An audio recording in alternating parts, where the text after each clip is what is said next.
السلام علیکم ګرانو کتونکو، ستاسو ورور جنون utman خل یم. امید لرم چې ټول به روغ جوړ او خوشحاله به کتونکو.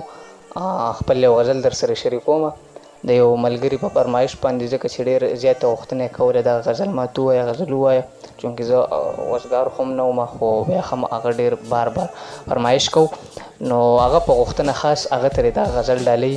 هغه څوک دی؟ افضاول نوم یې دی، افضاول ملګری دی، ډېر خوږ ملګری دی. نو خاص هغه دپاره دا غزل وایم، تاسو به هم ترې خوند واخلئ او شعرونه خاص هغه دپاره، نو ټول ترې خوند واخلئ واورئ. غزل نه مخکې یو دوه شعره وایم چې دا خو مې سترګې په ژړا سرې شوي، دا خو مې سترګې په ژړا سرې شوي، نه شرابي یم نه شیټه لګوم، ورته هر ښکلی بې تپوسه راځي، نور مې د زړه کور ته ژرنده لګوم. غزل مطلب دی چې پوه شوم چې ستا پتلو پخه ختمه شوه، پوه شوم چې ستا پتلو پخه ختمه شوه، د زندګۍ نه مې مزه ختمه شوه.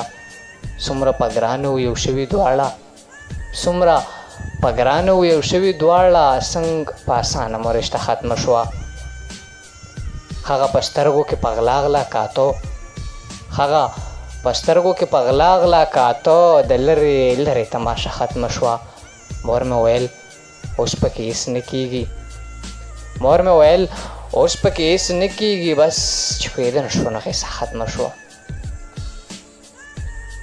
خپله دې وکړله په ځان جنونه، خپله دې وکړله په ځان جنونه، ورځه ورځه ورځه ورځه ختمه شوه. ډېره مننه کوم کتونکو، امید لرم شعرونه مو خوښ شوي او افضاول ورور دپاره دغه شعرونو دغه غوښتنه او دغه فرمایش مې ورله پوره کړو.